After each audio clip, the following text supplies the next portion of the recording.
Welcome, everyone, to Pick Central on the Barstool Sportsbook YouTube channel. Got to get down on Football Friday. It's the first real Football Friday of the year, kind of. No, Mitzi, we're here. We're here. Okay, the games count on the record book tomorrow. Like, week 0 is like a funny thing because they count, but it's like weird matchups. You know what? It's the first real Football Friday of the year. None of this half-ass crap. You're right, Ev. Let's do it. I'm Barstool Mitzi, joined by Ev. What's up, Ev? How are you? Feeling great. Like you said, Real Football Friday. I've got picks. We got some great baseball games today. We got legit football tomorrow. Some might question the level of football that we play tomorrow, but it'll be, like you said, Mitzi, real football. Counts in the record books. We got power conferences going tomorrow. Real football as far as I'm concerned. Damn right. And joined by Rico Bosco as well. Good. With these are some shots, booze. What up, baby? Got to look right. Got to come proper. Come correct. Yeah, it was a long summer. I'm obviously excited to get, like Ev said, I don't know what quality of play we're going to have on the field tomorrow. But I also think you can get some discounts, too, that like you look at a team like Florida State against Uconn, right? I know it's 38.5. That might be light because, like, what happens if they play, now, again, it's getting the right spot in week 1. But it's gonna be interesting. We're at least gonna have games going. I'm excited for that. Well, the crazy thing is too is that you'll see obviously it corrects itself as the season goes on. Yes. But you're never gonna see line movement like you do pre-week. Like we've seen lines jump all over the place. On honestly most of the games that are this weekend, you've seen some crazy line movements like that. That Nebraska line has bounced up, down, all over the place. I know the New Mexico line has moved a shit ton. There's been a bunch of lines like that. I've kind of just been all over the place. So I had Bowling Green. Is Bowling Green playing UCLA? And is that tomorrow or is that week 1? I think it's week 1. That's week 1. Okay. Yeah, UCLA's got a cream puff for to start the year. That was part of why I liked them. I'll get the ones that move the most. What's the zeros? New Mexico State, they're saying move from 17.5 to around like 9 against Nevada. I heard it's almost sold out too. Which is crazy. Vanderbilt originally had opened as a pick'em or projections of what people are saying or pick'em. It's now at, what is it up to? 7? Vanderbilt? Yeah, Vanderbilt. I've seen some places of them laying even like 8.5. Yeah, so I mean, I've actually seen on the live one. I don't know. This is just on ESPN. It's saying 9.5. Yeah, I mean things are. Line's gotten huge. Look, that Vandy Hawaii. We're gonna get into all of it here. It's ironic because like one of my biggest beliefs is always I'm a big home underdog guy and fade the public. But Hawaii's like too popular. I don't know, something weird's going on this game, and I think Vandy may kill them. I feel like there's some weird stuff going on with the line movement, and Hawaii's got the 4th least returning production since 2014 of any school. They had all this crap happen with Todd Graham when he left. I mean, he was a real piece of crap to the players. Cordero, the quarterback, went to San Jose. Like, I think Chang's a great fit at Hawaii, and everybody wants to see him do well, but I think you may be dealing with like a situation where you can't even judge year 1 with it. No, I don't think that's a bad thought. That line of movement has been nuts. Another one that's been crazy that you talked about earlier in the week that I liked that I'm now kicking myself I didn't get in early. That Illinois line has jumped a ton too. What's it now? It was like 10. It's up to like almost 14 now. I'm seeing some places. Yeah, that's the point of getting lines in early because I've liked it all week and I didn't get it in early and now 10 to 14 is huge. Dude, they're gonna beat I'm telling you. I think so too. I agree. I love the Illinois pick. I think I know it's like not like smart gambling, but to me, if I think I'm going to cover the line, I'll still take it. I did hear today that Wyoming. I know you're fading Wyoming. Illinois should be in the pick and parlay as well. Wyoming's had a couple of DNs that are probably out as well. That's dealing bad. with some issues. You know who won the Illinois quarterback job? Oh God, do I want to know? Wait, yeah, I do know. Chuck, Tommy DeVito. Yeah, from Syracuse. Syracuse. Yep. Unreal. Just such a great quarterback name if he could figure it out. Yeah, he didn't fit in Babers' scheme because he couldn't move. I thought. Like I felt like. Yeah, I mean, Illinois obviously with Bielema, they just want to pound the rock, and that's why I do like them a lot because I think they're going to be able to just beat the shit out of them on the line of scrimmage.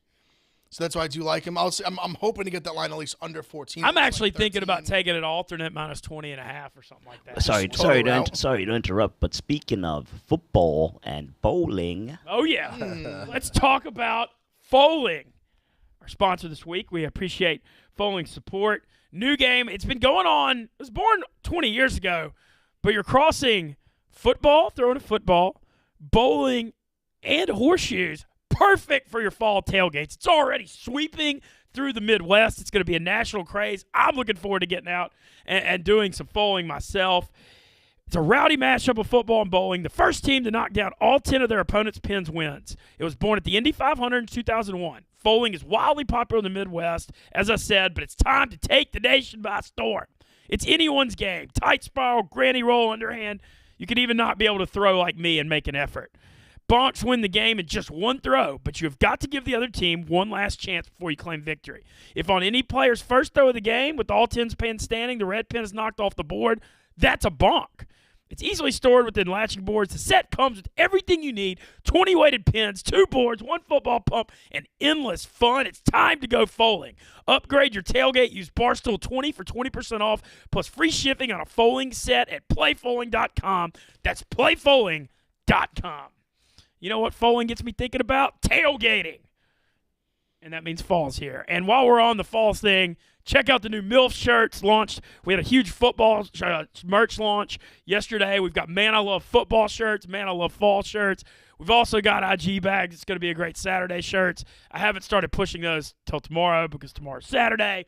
But get MILF, IG bag shirts, buy our merch. Show Dave Portnoy I'm still valuable to Barstool, despite everything that's happened this week. The first ever Pick'em shirt, too. We've never done Pick'em. Really? There's a Pick'em shirt? It's the Pick'em logo. It's got anytime, any place, anywhere. On the No Last Dance on the shirt? Listen, we're lucky we have the poster up there. I don't know if we want to open ourselves up to cease and desist with that. Oh, Fresno, baby. The poster is electric. I know everyone's asking about the shirt. Okay, well, let's get into it. Your Pick'em debuted last night, first one of the year at 7. First ever week 0 Pick'em, I believe? No, I said that. It just last year we did week 0 too. So You came in. I watched it last night. You came in so much mopier than it actually went. what do you mean? Like you were mopey as shit. No, it was just exhausting. Because the episode, I thought it went good for you. Yeah. And yeah, 50-50. I mean, but they appreciated some of the maturity, some of the Rico Bosco growth. I thought it went good for you. A couple of zingers. But I mean, there's always gonna be zingers. Yeah, no. Well, I had some zingers as well. Oh, there's always gonna be zingers both ways. That's how exactly. It goes. So In the family. yeah. I saw, the view count is always quite good for Pick'em, what I saw on YouTube Good, today. yeah. I mean, it always crushes. 3-man weave was back. They were rolling. They were running and gunning. Yeah, I think we're top 5 last I looked. So People love the Pick'em, dude. I mean, I have, like, my friends Honestly, that are friends of mine that, like, kind of like Barstool, like, love the Pick'em. I get texts about it. I mean, honestly, who was catching the zingers was Dukes. oh yeah. Dukes was got a few. Well, yeah, some that's shrapnel. right from Dan's brain. Like immediately when It's from Dave. Dylan didn't even like sign the ink. Like he was saying, "Hey, I'm gonna look," and they were like, "Dukes." They were like, "All right, Dukes is the perfect guy for this because it is a difficult spot when you add the picks." Like, and even I used to. There was a point I was that guy. no, yeah. I was like 2 years ago when I first started. Well, yeah, you got. I was the guy on Advisors. That's where the great group of kids shirt. That was a Christmas gift. Well, me and Marty were kind of part of the antics that year. That was our role to kind of come in and basically to fuck with you. We're basically given they would give us assignments each week. But even the years before that, I would keep the. I think he kept them for that show, and I kept them for Advisors. Yeah, it's hard. Definitely hard when they're adding shit. Because all these new kids, I'm such a dumbass. Like I don't even know how to use Excel. I'm literally I'm logging these pics manually, like on my phone, just track. And then especially in Advisors, Dave's like, I'm on the Cowboys, now I'm on the Giants, I'm on the Cowboys, Giants, like back and forth. I'm like erasing, coming back to it. I'm coming in each week like you got Excel sheets.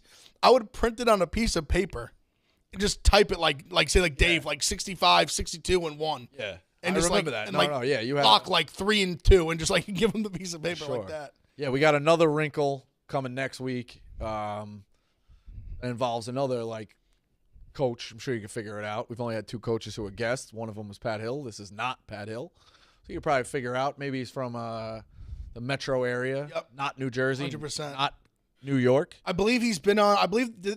So it's had him on PMT, right? No, I don't know. Wait, do they maybe?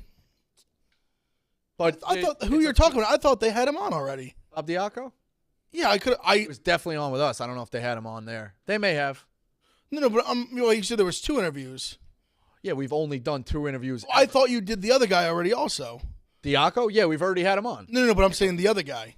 Pat Hill? Yeah. We had him too. Oh, so you said there was only one coach you did. Saying no, I said That's why I was confused. I could have swore you did the this 2. is a little wrinkle of as far as memorabilia. Like you talk about things being auctioned off. This could interesting. People will be like, oh, that's a cool little piece. So Hell yeah.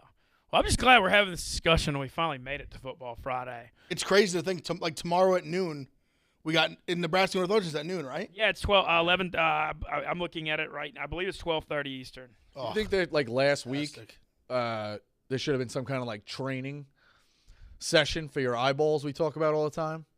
Because we're all going in now cold turkey on Saturday, like multiple games, right back in it. I've gotten to where I love what I've gotten spoiled with the Barstool is watching games in the gambling cave or in the gambling house. Man, when you got the 6 games going, it's the best. Dude, it's just, you can't. It's just nonstop action. It's the best. Well, let's run. I want to run through. I know I don't want to. Obviously, you've already done this on Pick'em, but whatever. It's the first Football Friday. People want us to go through the gambling card. So I'm down to kind of run through, and even if you don't have a pick, just give some thoughts. Starting with Nebraska Northwestern. Nebraska's favored by 12, over under 50.5. The money line's also interesting. Northwestern's plus 360. Rico, you and I talked about this off the air earlier this week, and you said you thought Northwestern could fight early, but would fade out in the second half. Yeah, it's tough because everything like Ev is saying, like, so they're 2, 3, and 9 teams. They're not necessarily equal. Nebraska has more talent. Mm-hmm. Fair to say Nebraska has a better coach? Man, Fitzgerald's a hell of a He's coach. definitely a good coach. No, I think he's a great coach. He doesn't. Recruiting and talent level is not the same. Frost was a sexy name for a while. I think Fitzgerald's a better coach. I actually disagree. I think Fitzgerald has gotten squeezed so much out of that program with the talent level. I get that. That's why I kind of posed it. I do think Nebraska's in a spot where they kind of have to deliver. Like you said, Ireland, going to Ireland is going to be a weird spot. I do think Northwestern is going to hang in the first half. Nebraska should pull away. Like Nebraska, it's got to be a pull away spot for Nebraska. If Nebraska doesn't pull away, it makes you worry a little bit. They're just long term. They really are like. It's hard to say this about 3 and 19, but they generally are like very talented. They really are. Oh, and if you look at Nebraska's they brought metric, back a lot. They were like a 7-win team last year. If you look at metrics, they lost won 3 games. They didn't lose a game by double digits. They went 3 and 9. Like it's almost, and it was like they all the single digits. Ohio State, Michigan State. Like they should have won. Michigan and Michigan State. They both should have won those games. I just think there's some dynamics on this game that like make me lean to the points. Week 1 is so weird, and offenses are still figured out. So sometimes the games get mucked up, which makes 12 or 13 a lot. It could be ugly, especially being in Ireland. Northwestern Fitzgerald will have some kind of defensive game plan. Look, Casey Thompson could. Look, Martinez didn't take care of the football for years. That's what screwed. Mm-hmm. You look at Nebraska, everything through the last few years, their turnovers and mistakes have been what have killed them because you look at the yardage and all the other metrics, and they look like a good team. It's still his first game, though. He's still, he's looking good. He's got chemistry, but I don't know. I just always feel like week 1's a real wonky thing before the offense is really getting gear, and it makes it a little uglier, and it's got me leaning toward Northwestern. I've heard that so much about Martinez, but he also had 2,300 rushing yards. Oh yeah, no, I think that's a huge loss. That's a huge loss. I'm not trying to cover up losing the fumble. You shouldn't lose the ball. But if you are running for that many yards, you set yourself up for hits. Fumbles do happen, right? No, that's true, and. Look, Casey's a much better passer, though. Casey definitely. I don't know. I'm looking at Northwestern in the 12.5. I'm looking at under. So everybody knows I'm the first half undertaker, but week 1 especially. I hate that. I think that's especially in Dublin, like weird environment. Yeah, I think it could come out real slow. Though, isn't it like 20? What is it? 24.5. Not horrible. It's 50.5 for the game. I'd much rather under sense. 24.5 first half than 50.5 in the game. When the defense, and then this is a college football thing in general. Like people act like why do you do that? Here's the strategy. I'll just tell you. College football games last an eternity because the clock stops on first down. You're talking about 4.5 and 5-hour games, and NFL games are over 3 hours. Teams run 80, 90 plays. In the second half, defenses get tired, and people start getting gashed, especially in the G5 and the teams that don't have, like, depth. But in general, the defenses are more ready in the first half with game plans, and then the games get wilder second half. I know that seems like a vague thing to say, but it's a real thing. You'll see. No, 100%. You'll see 13-10 and 10-7 at half end up 41-38 all the freaking time. It happens over and over and over again. So I just like taking the first half. And, it's not an invariable – nothing's flawless. I mean, sometimes teams come out and it's 24-21 at half and nothing happens in the second half. I mean, I've definitely lost because of it. But more often than not, the first half under gets me to the window than taking the whole under. And then you don't have to sweat out the second half either. No, I agree. The only thing, and I agree with everything you said, I guess my only devil's advocate for just like unders in general the first week would be just that sometimes I think the tackling early can be, you see some teams, the tackling can be really, really, really piss poor. And you'll lead to a lot of big plays and stuff like that. But the overall consensus, Mitzi, I agree with you for sure. Just to put that point out there, I've seen some, and I think we've seen it more and more as time's gone on, that they just hit so much less in practice. They're not together for that long of a time. So I feel like we saw it last year with, I remember Miami was like that week one game was Michigan State. Tackling was horrendous. Like Navy was like that. Like you see. Oh, the Navy thing last year. Their early season tackling is just so bad that they give up big chunk yardage, big plays.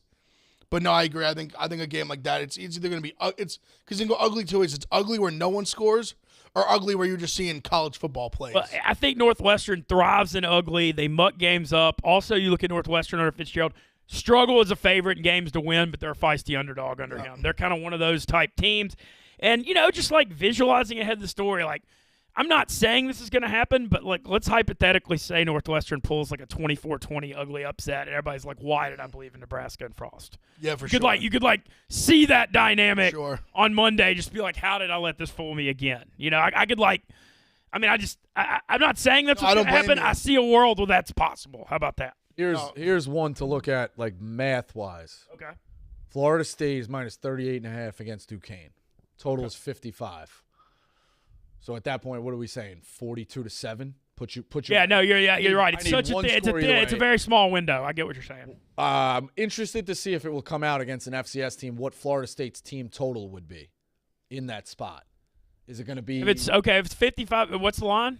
38.5. So Vegas is saying 40.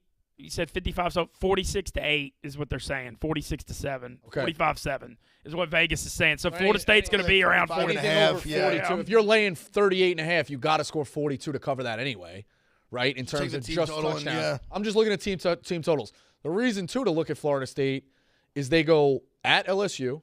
Yeah, but that's it's Superdome. It's Superdome. Hey, and I've done some digging. Florida State sold out their tickets. Okay. And a lot of people are coming. But it's not It's not in Tallahassee. It's not in Baton Rouge either. Right. So but New Orleans, you got to think. LSU at Louisville, and they don't return again until the end of September against Boston College. For a guy like Norvell, where it hasn't really been great, No. Florida State can hang it on Duquesne. They could. They need to make I'm interested to see if we can get team total on that. Like if that, when that pops.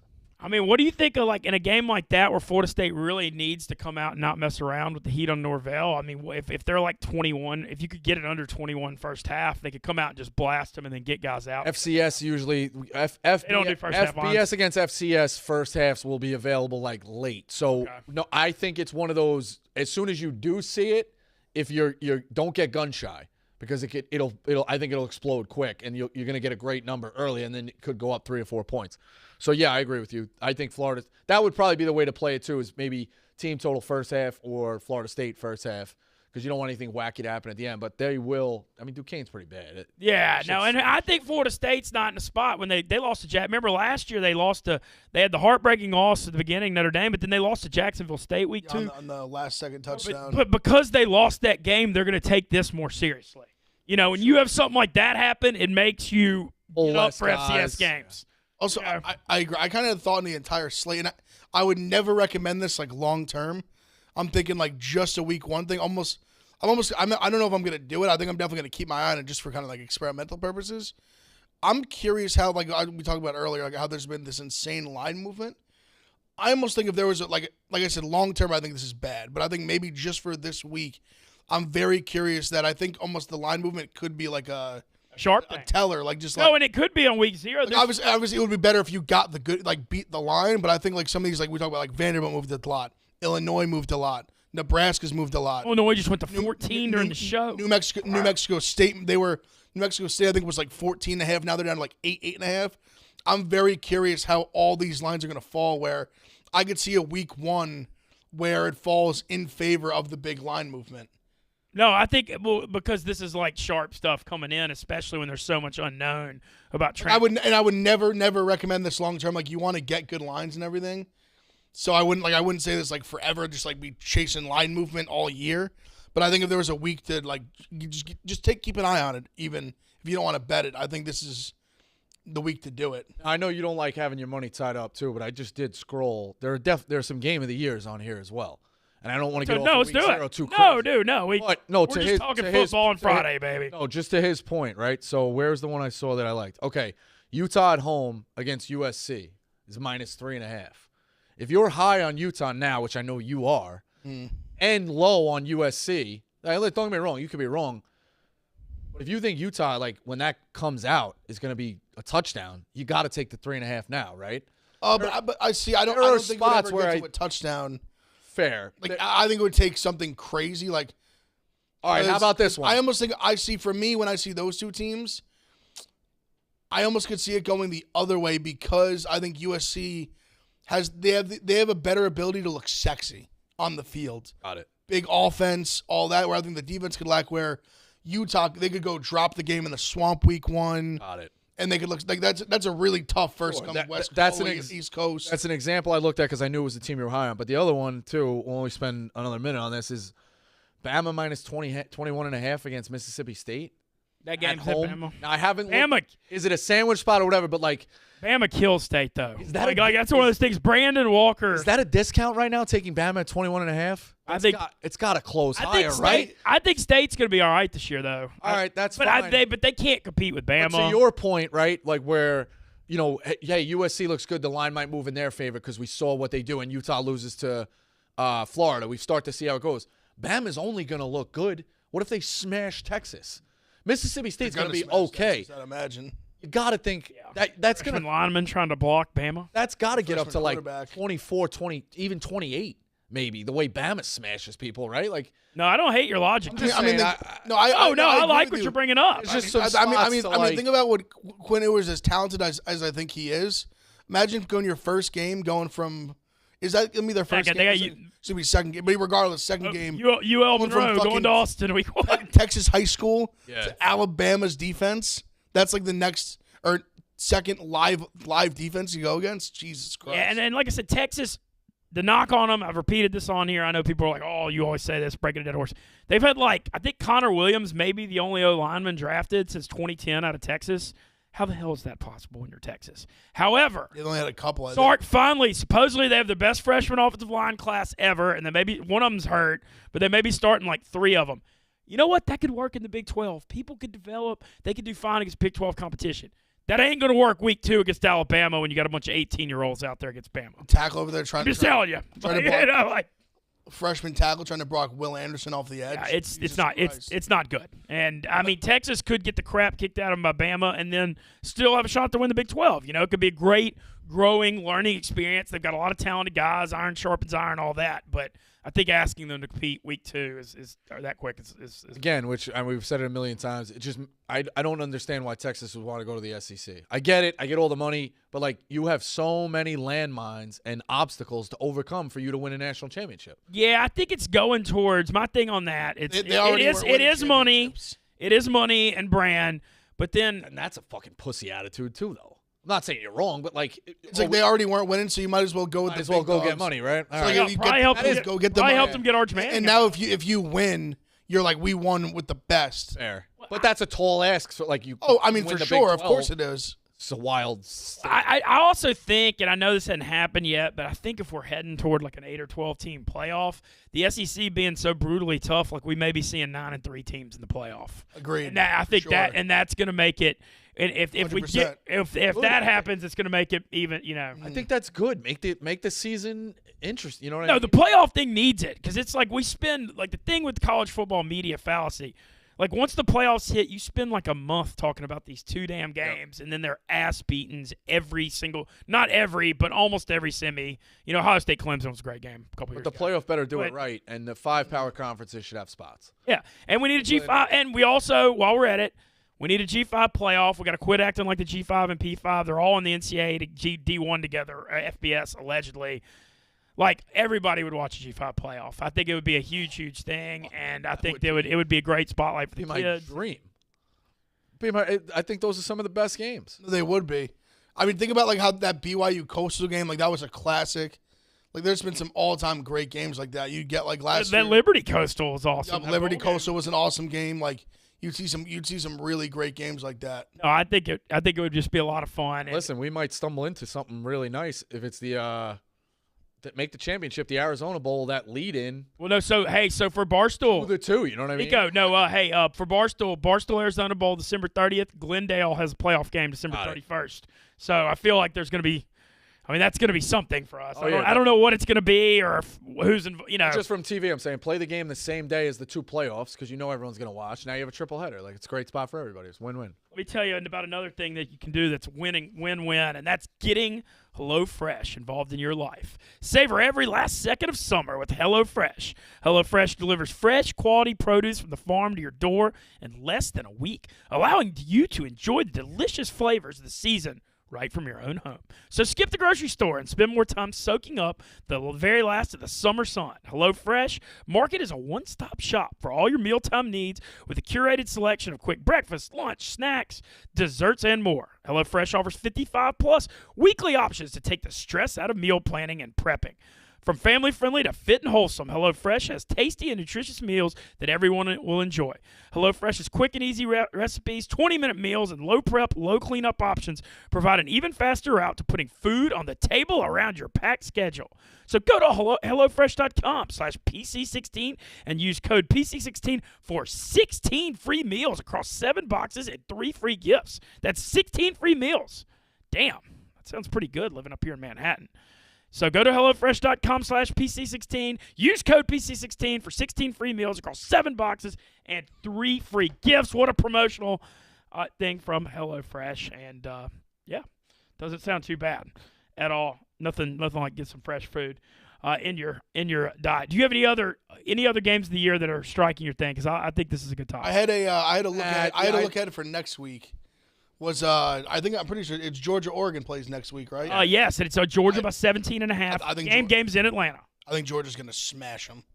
I lean that way, too. I think you've mentioned it several times, Ev. Utah exposed Oregon real bad last year. Like, Oregon's kind of tried to be like, we're becoming a tougher Pac-12 team in the trenches. But then anytime they actually play anyone that's really tough at the line of scrimmage, they just get smacked. Oregon's rolling with Bo Nix?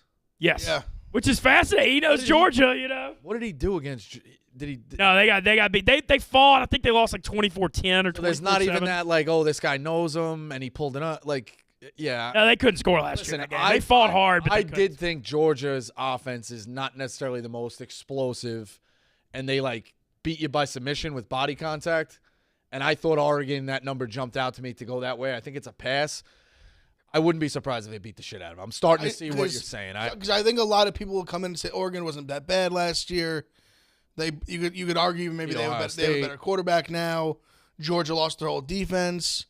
But I mean, I got one devil's advocate. They're going to be good again. I got one going to be great. I got one devil's advocate thing, and I'm not. This isn't saying I like Oregon. I'm just playing devil's advocate, hypothetical. Oregon's head coach is Georgia's defensive coordinator last year. He's going to know a crap ton about what Georgia's trying to run. That's fine. He can know what. Does that matter? I'm just saying it's just a devil's advocate. But he can't stop the 6'6" monster, the 6'4" monster on the defensive line. So do you like under then? Georgia's got an off. Georgia's offense brings a lot back. Obviously, the tight end position with Brock Bowers is going to be a first-team All-American. Players will make the difference. I'm really curious to see what they're going to get out of Eric Gilbert this year, who just. I mean, it's been a whole saga. He was the number 1 player in the country. He went to LSU. It didn't work out. I don't know. There's just all kinds of stuff. But he's an athletic freak. So if he can get on the field, I mean, how are you going to be able to match up with him and Bowers if they can use him? But can he get his head straight and get on the field? I can't answer that. I don't know. I feel like Oregon might fight him on – Georgia could be sluggish on offense. And this could be a Georgia pull-ahead second half situation, kind of like you're talking about Nebraska Northwestern. But that's kind of what I think, because I think over time they're just going to beat them up. Yeah. Like that defense, like a hard-hitting physical defense like that just wears on you. Be like Georgia, like 31-7, 31-10. Yeah, Bo Nix starts making some of those patented Bo Nix mistakes. Listen, last year I give him credit. I think he played better than people give him credit for. He made some big-time plays in some big moments in games. But I just think they're walking into a buzzsaw here. That's just Am I fucking up the years, or was Bo Nix the quarterback in that miracle that beat Oregon? Yes, he was his right? true freshman. Man, true freshman first start. Talk about full circle of I'll never forget. I was down the shore that weekend and I bet Oregon. It was so did I. No, excuse me. I bet Auburn. Okay, and it was like a miracle. Like they played like shit. Losing. Yes. Bo Nix looked terrible. Unbelievable. And they just come back at the end and just win that. He throws that touchdown pass. They win the game. Yeah, the thing you talk about too, like if Georgia disrupts him, I think you could see a spot where Oregon's like not really getting smashed. Like maybe it's like 17-3 or 6, like in the early in the third quarter, and you're like, yeah, okay, but like his passing stats are 4 for 15, 13, yeah, because you can't run the ball. No. They're dropping. You got a guy in, and his timing's off, and we're throwing quick shit just to like make it happen. And Nix is not afraid to throw a pick six. I think you're right. I really do. The more I'm gonna pass. I'm not jumping on it, but it does seem like a Georgia smash now. You know what it I was think? Too high when it opened. I think I'm going to watch the game, and if the first half breaks where Georgia's up 10-3 at half and it's ugly, I'm going to slam Georgia second half. Then it's like, I think it's a spot. I think it might be a spot for that. I would also, yeah. I mean, you look at the stat lines too. Like Oregon's total yards are like just dwarfed. You know, or maybe Oregon somehow is putting drives together for nowhere with time of possession. And you're like, you know what, Georgia hasn't any opportunities yet. Georgia's going to smash them in the second half. I agree with that too. Maybe hope you get a discount. the run game starts wearing them physically, kind of thing. Yeah. We haven't had a turnover yet. We dropped the pick that was maybe right Oregon's there, coach has something figured out for Georgia's offense first half, and they make adjustments too. Yeah. You know, I don't know, the coaching. I don't want to call them incest games, but you know what I mean. Whenever you're like, you have this happen all the time in the NFL, where you're like, you know, playing a team whose coach was the offensive coordinator. You know, there's a lot of that stuff, and you know, I think it's a hard thing to analyze, but it is a real thing. You know, when it comes to knowing playbooks, and I'd like to think it's more real in the NFL too, because the NFL they'll change. Like your coach comes in, they're changing the whole scheme, but with defense, I mean the difference in talent can be just so astronomical where it doesn't even matter. And I think this could be a spot where that comes into play. One other game I want to mention while we're on next week is there's a lot of fascinating games next week, but I've been thinking more and more about this Arkansas-Cincinnati game. And if you think Luke Fickell, when he's had the entire offseason to get a game plan ready for Jefferson, isn't going to have something to throw Arkansas's offense off a little bit? What's the line? Cincinnati is going to be I know it was 8.5. It might be 6.5 now. I'm going to let Rico check it. But I remember hearing 6. There's a lot of people writing Cincinnati off right now, and I just feel like you know how well coached they are. They're not a team that's gonna come in and roll over them. I think they're just Arkansas -6. Wow, it's that low. 52. Oh, well, I mean, you're getting a bad line. It was 8.5. It's just such a question mark because I think you just don't know. Like Ritter's was a starting quarterback there for over 3 years. Yes. Like they have so much talent. Like Sauce Gardner been starting there for a few years. Like other corners really good. Like they've just had a bunch of guys that have been there for a long. Kobe Bryant went to the draft, right? The other corner. No, yes. Is he still there? I don't know. I remember he was really good. I don't remember if he's there or not. Regardless, like losing Ritter, like Sauce, you're using like pillar pieces of your team. But I agree. Like Fickell's a great coach. They still, I imagine, put it like this: what they've done the last few seasons at Cincinnati, I'd imagine damn sure has not hurt their recruiting. No, and supposedly I don't know a lot about the new quarterback, but I heard they're excited about him. You know, I mean, obviously he's got a lot to replace. I trust Fickell and I trust what they're doing. So I would love to see if that line could get to 7. I think I'd definitely be on Cincinnati. It's an interesting one because, like I said, what Brandon's talking about, this Arkansas hype is. I mean, and look, what I will give Arkansas credit for. They've got one of the best coordinator combos in the country. Everybody gives Pittman credit. The biggest thing Sam Pittman should be given credit for is hiring Kendall Briles and Barry Odom to run his offensive defense. Sure. I mean, both those are – Kendall Briles, if his last name wasn't Briles, is a D1 head coach somewhere right now. For sure. There ain't no doubt about it. And then I think Barry Odom's, done a great, former Missouri coach, does a great job with the defense. So they'll be coached up, but I don't know. I don't know. Everybody's just kind of like, oh, Arkansas's going to take care of Cincinnati. Like it's like a common thing to say. And I'm just like, I don't know. I don't know. Well, go ahead. No, go ahead. I was going to say, what are you officially on tomorrow? Let's do it, yeah. Let me just say this. Week one has a little bit more meat in the bones, or like, what are you looking at again? Like, so I'm definitely on UTEP. I'm on Charlotte, which moved to 7.5. That was already in this pick and parlay at 7.5, so I got the worst number at 7. And then I would really, really look at Florida State's team total, like I said, or first half if that becomes available. I think Norvell has to go do something with Florida State. Ebo, do you think that that's going to be available? Like up against it, right? They don't want to leave a lot of. Yeah, I'm not really sure what we're going to be offering other than mainline spreads on that, but I'll text you and let you know. Yeah, no, it's a lot of those things come out closer to the game involving FCS. So we are offering a boost on Albert Pujols 3,700 homers. I saw. Yeah, and it's a cool thing. It's 1050. It's an awesome thing to root for. No, and also it's an over under 6.5 home runs the rest of the year. So if he hits 7. Between now and the end of the season, I mean, it's boosted up. You're getting plus 1050 on your money after the boost. What's going to help is if the Cardinals can run away with this division in an aspect of like they get to maybe an 8-game lead. He's going to be playing. Yeah, if you can play him every day, a lot, but he's going to be playing every day. Yeah. How did you see the clip from Hot Ice? Ev, the guy tagged us in today. Carl said it in May. Now it's him being a Cardinals hater and a Cubs fan. But in May, he goes, something's magical is going to happen with the Cardinals, and Albert Pujols is going to land right on 700. This was fucking no joke. Like Cinco de Mayo. I could tell you by the shirt I'm wearing. I think it was right around Cinco de Mayo. It's crazy. I'm going to start, but first of all, great bet by the sports book. Love it. I don't know whose idea it was. Whoever deserves is it? TJ, right? Yeah, Jack McCarthy forgot it was my idea, but it was my idea. Well, shout out TJ. I pushed it last night. Great social media interaction on it. Very creative. Cool thing to root for. I mean, that's great. Like I'm not kidding. Like I'm being very serious. Like I think that's a great promotion. All right, we're going through the games Saturday. I'm gonna do a weekly. I'm bringing back like the old school, the Mitzi bomb, like really long shot 3-team parlays on Saturday. Here's one I'm looking at for tomorrow. Y'all laugh in my face if it's crazy. Plus 41-45, almost 42-1 3-teamer. Illinois by 20.5. I moved the line up. So it's plus 188. Northwestern money line, Charlotte money line with you. 3-teamer. I don't hate it. 41-1. Don't hate it. I mean, if you lose, you lose. But I mean, damn, man. I mean, that's $23 gets you 1,000. I've seen, we've talked about 3 results. We've talked about this too. I think there's something to moving the lines a little bit and changing minuses to pluses on teams. Like, what's Illinois right now? 11? They're 14. It went to 14. Sorry, 14. It was 13.5. It went to 14 during the show, and then the damn Nebraska Northwestern went from 12 to 11. We moving the line talking to you? Yeah. Now moving a touchdown obviously is makes the most sense because if they're going to blow them out, you can get there.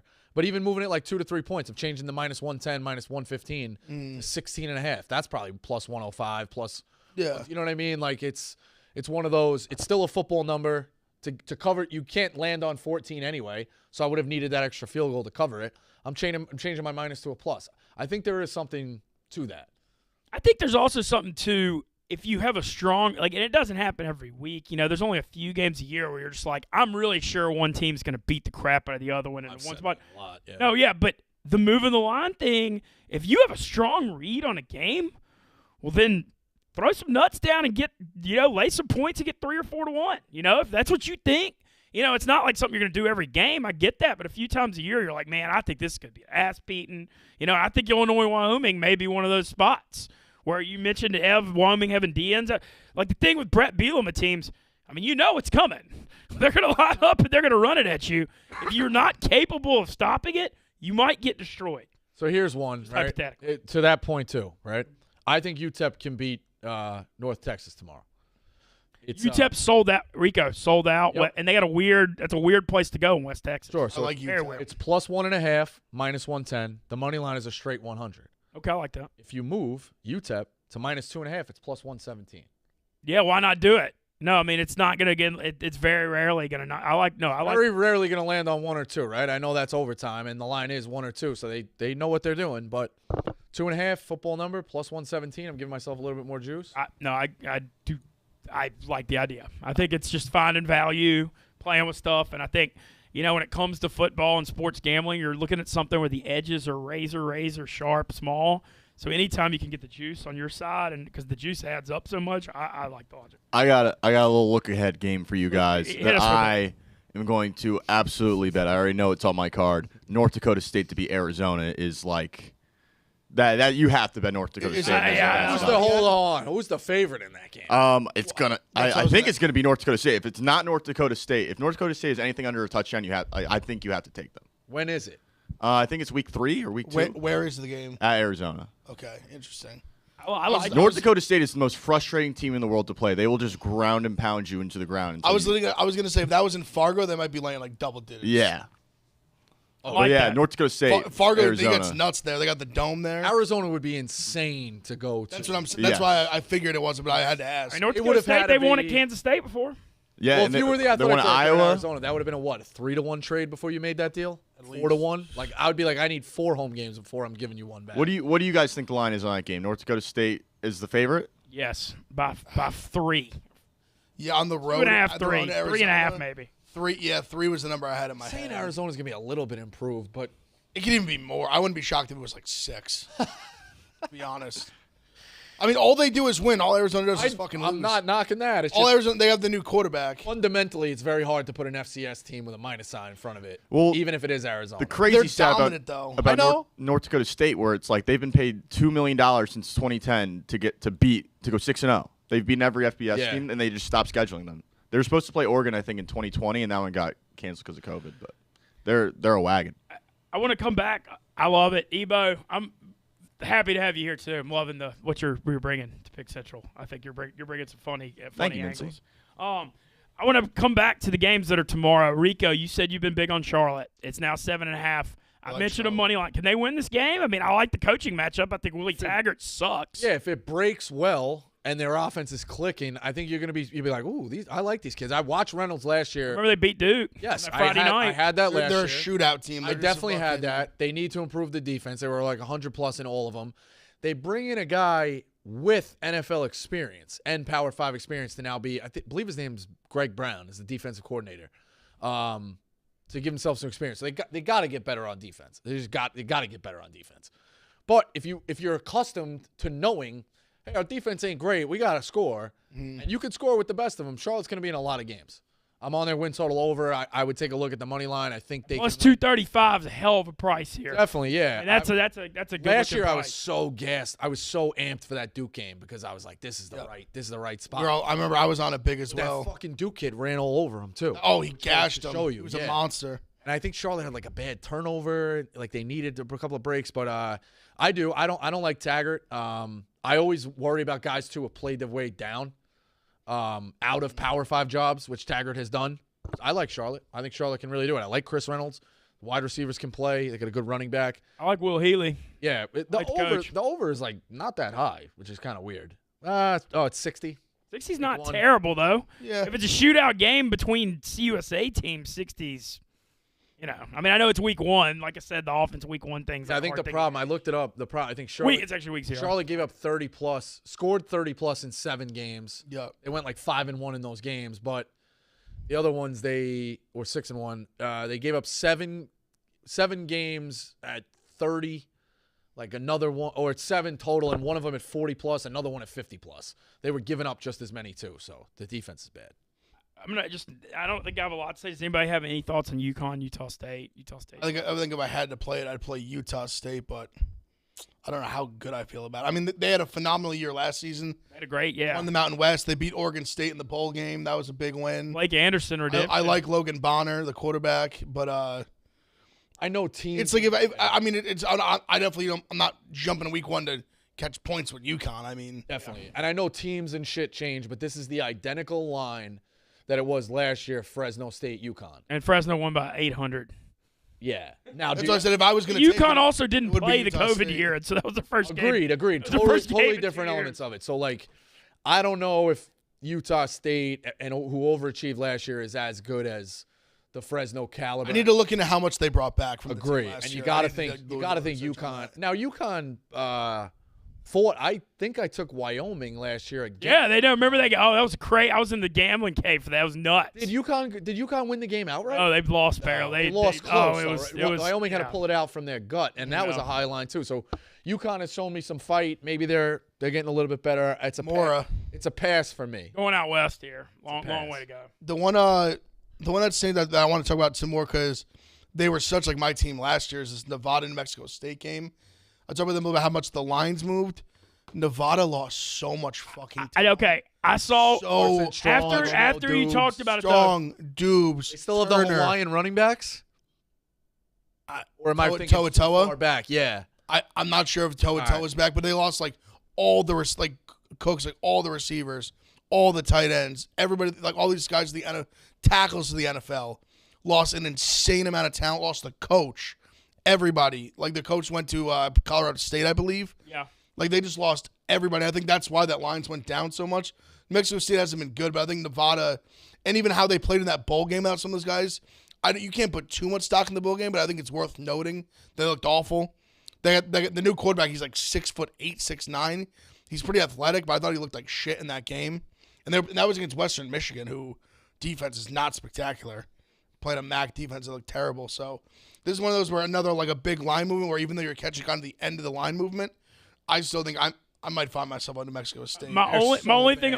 They might Everything you're saying is definitely good points, but New Mexico State's so Other bad. thing they are, I'm- but Nevada I know. they're good. Like how good can they be? You're making all the right points. It's just when you hold New Mexico State. I know. Trust me, it's like I don't love. You're like, I'm back this team. They stink. Part of me wants to almost sprinkle the money line on them, but I need to look a little more at New Mexico State. I just know a lot about Nevada, and they're just not. I don't think they're going to be very good. The only thing on Nevada, I did some research on them after you talked about this the other day.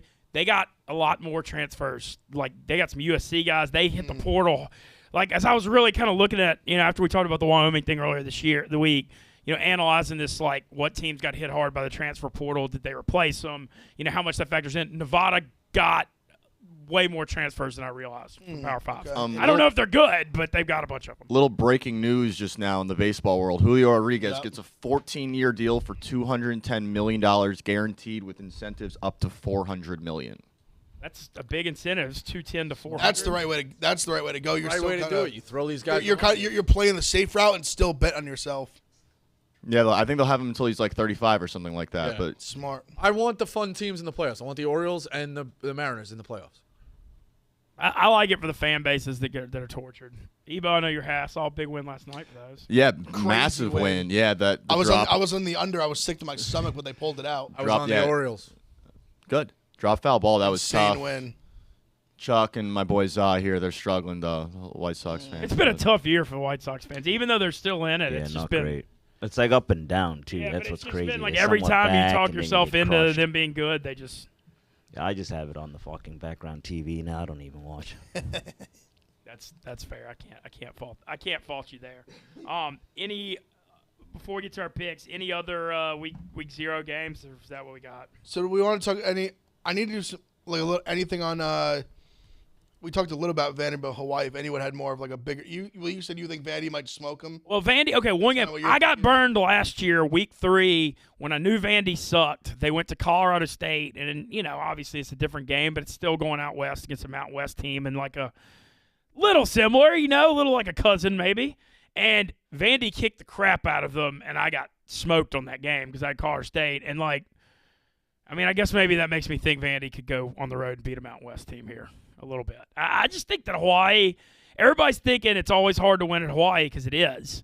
That's like a thing historically. Like you just bet on Hawaii when they're at home, and then you go against them on They also- land, they- and you keep it simple. They had the stat that came out that they've won like their last however many. What is it? Their last home 10 or something home games they've covered or Week something. 0, week or week 1, week 0. openers, yeah, They're like home openers. They cover like every single time. Yeah.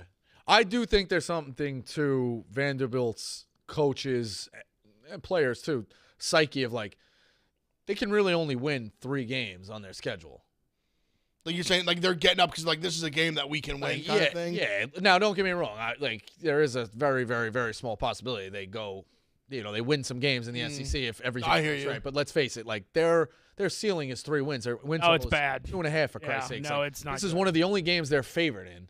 They know they got to win it. Going to Hawaii is no tall task, or no easy task, I should say. I think Vanderbilt can get up for it. I really just have a problem backing 8 on the road. Oh, I ain't taking Vandy. I think it's either you take Hawaii as a home dog and you believe, or you pass. Hawaii's got some of the most unexperienced guys out there. Like, they're rolling in a completely new team. It's Chang's first time with the headset. I think it's just going to be really, really ugly. You could see an ugly, ugly game. Ooh, that's a good point. That might be this could be an under spot. Yeah, but they do have bad defense. That doesn't 54.5. I don't know. That's kind of, but hey, at least we got football tomorrow, though, boys. I mean, Real football. It's real football. 100%. Yeah, man. I mean, it's real football. It starts early with Nebraska Northwestern. There's, the night games. You could get 3 or 4 TVs going for. Oh yeah. For the, I think I might actually. You know what? I may sneak over to the Hoboken Gambling House. Nobody I mean, there, just throw the games on the TV. You got a little North Texas UTEP, Nevada, New Mexico State, and then Vanderbilt, Hawaii all at the same time. They start with an hour and a half each other, all 3 kicks. I think I may end up over at the Gambling House. I don't fault you. By myself. Yeah. You got at 3:30. You got 4 games. You got Idaho State, UNLV, Uconn, Utah State, and Wyoming, Illinois, all kicking off within a half hour. There you go, man. It's so exciting. And then just, man, it really, Thursday night next week, Penn State, Purdue, as well as Pitt, West Virginia, backyard brawl. I think, like, next Thursday, it's gonna September 1, it's going to really explode. Well, let's get to picks. Boys, the show kicked some ass last night. What were we, 19-8 or something? You see some kind of graphic? And fucking Alvarez would have helped us both out with the hit parade. Yeah. 0 for 4 and a team that they scored 5 runs in like 2 or 3 innings. Everyone had a hit in the lineup, so that would have been nice to pump that again. But we both nailed the Mariners. Yeah, I kind of have switched my and look, it may not work long. Tampa came through for me on that last one. I've switched my baseball strategy to. I'm kind of like going the college route when I got hot in college. I'm just trying to find the underdog value every day, and I'm just taking plus signs. And, the beauty of the strategy is you can go 1 and 2 and you, like, lose 0.3 units. It's – Yeah. So today I've got 4 underdogs. Look, I don't have a lot of faith in Colorado at the Mets, but plus 285 in a pro baseball game that DeGrom or Scherzer's not pitching in. I'm going to the game. I mean, they may lose, whatever. I mean, I might lose, and I'm not even going to care. I'm just taking a shot at the plus 285 in one game. Be cursing you the whole way home on the That's beach. fine. And then I have 3 underdogs. The Royals are a little feisty at home as a home dog sometimes, I've noticed. Cubs plus 140 against the struggle in Milwaukee. Cardinals plus 135. Yeah, they're playing the Braves, who are damn good, and Strider's pitching, but St. Louis is hot. They're at home. Give me plus 135. And then Guardians-Mariners, really good pitching matchup with Bieber against Gilbert, so I went under. I just got a few right now. I'm actually on the opposite. I'm on the Braves money line. I think Strider's gonna have a big game today. I think they smash him. I'm on the Reds Nationals over 8.5. Just a dog shit game, but just 2 dog shit pitchers I think are getting smacked around. And the Phillies have been red hot, and they've just been beating the shit out of bad teams. I'm on the Phillies run line at home over the Pirates. I am on. Sorry, guys. Because I wanted to pull It's up up. there for you. You know what made me think? Oh, I'm sorry. Musgrove strikeouts over 5.5 is my favorite bet of the day. Reds plus 125. I'm on Charlotte tomorrow and UTEP tomorrow. Ev, the thing I wanted to look at, the reason that those lineup got so bad for the Angels yesterday was they're going to Toronto today. So I wanted to look again at the Blue Jays, the same bet. Blue Jays are at home, they beat the Red Sox, who aren't great, but the Blue Jays are playing really well. I wanted to take a look again at, here we go. Jesus Christ. Toronto to score first and win, plus 163. Okay. I haven't seen the Angels lineup yet. I don't know if it's as dog shit as yesterday. I mean, listen, they just stink regardless. No matter, even at full health, they're not good. Yeah, you know what? Add that one. Blind. All right. Fuck it. Add it. And then, so for Saturday, what are we doing for the show? Like, obviously, we don't have a show on Saturday. Do we just want to post? Just tweet them out. Just tweet them out early. At Pick Central. Last year, I admit I was making a mistake getting them out a little too late. I think it's like getting them out earlier a lot of times. I'll have like the card up probably around like 11. Okay. For the full day, probably. I'm gonna start my Mincy bomb. I'm gonna do the crazy 3-team long shot parlay every Saturday. I might just call it the IG Bags parlay. Fuck it. Yeah. the hell with it. We're gonna get into that. Weekend plans, Ev. Y'all got any UFC? Is there UFC? No UFC this week. It's Okay. the one kind of week off, and then next week big card in Paris. Rico, you're going to the Rockies Mets tonight. Going to Rockies Mets, sitting in the outfield. It'll be fun. Hopefully, Vogelback's been slumping. Hopefully, he hits a dinger. Real quick, if we had to parlay the 3, what would be the 3 tomorrow? Well, the one I do tomorrow is the one I said because I'm looking for the crazy. I don't mind the one that he Just said. one. Oh yeah. The one I said was North. Even though on Nebraska, I don't think it's like outlandish. It's one of those games I think you'll know by like the second. I agree Nebraska could pull away, but I think you'll know if it's going to be like a dogfight, or I think you'll be able to see on the field if Nebraska's just like better and they're ready. Well, I meant the one. If you were putting one leg in. Oh, just one of them. One leg of the 3 of us. So I'm putting in Oh, Charlotte. gotcha, Charlotte gotcha. plus 7.5. I think Illinois minus 20.5 at plus 188 is what I'd put in. I like that. I do like Illinois a lot. I probably want to adjust the line. There's something I just like. I can't do it, but But I'm going for. I like Charlotte. I think even a sprinkle on the Charlotte money line. That's all mine. Plus 230. Isn't like the craziest. Plus I don't think that's 235. crazy. Like I said, man, the one I brought up. They're only dogged by a 42 to 1. touchdown. I mean, it's plus 7.5. They're thinking they're going to be within a touchdown right there. Willie Taggart coaches the other team. That's got to be worth something. You got the coaching edge with Healy against Taggart. I don't know. Like, I can't be more down on So I Taggart. think I am going to be on Charlotte plus 7.5. I might sprinkle the money line. We'll see. Sorry, Lane Kiffin going against your old school in Florida Atlantic. But Oh, he's your guy now. oh yeah, damn right he's my. They were humming when he was there. Though. Shout out Zaw, TJ, Ebo, Booze, loving our crew. TJ, how much longer we got you here? I'll be around next week. Okay, cool. We're gonna have to do some kind of big send off for TJ. He's done a hell of a job with us for quite some time. Stay tuned. The act's up next today, right? Is there a Friday act? Sure, I would think so. Well, either way, hopefully everybody's recovering from the Barstool party last night. Buy some fall merch. Week 0 tomorrow. Fire up the Barstool Sports book.